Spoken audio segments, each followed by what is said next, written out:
Muy bien, como veis, el oponente del Jiu-Jitsu no entró al juego del intercambio. El Jiu-Jitsu, como no hay golpes, no le va a pegar en ningún momento. Muy bien, muy buen paso para Pablo. Pero vamos a darle una oportunidad a Cristian. Sí. Otra oportunidad. Otra vez. Entonces, Cristian ya. Venga, otra vez, chicos.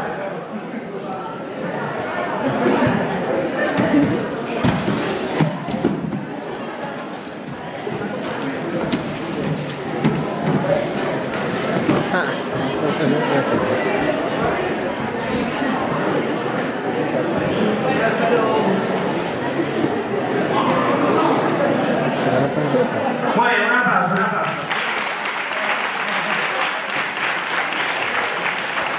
Muy bien, ¿algo que decir del Jiu-Jitsu? ¿Te apuntarías a una clase de Jiu-Jitsu? La verdad que Miren, estamos en el Contact Sport, martes y jueves. me pasaré seguro. Muy bien, Cristian. En el Contact Sport, martes y jueves a las 7. Podéis ir a probar todos. Os lo recomendamos.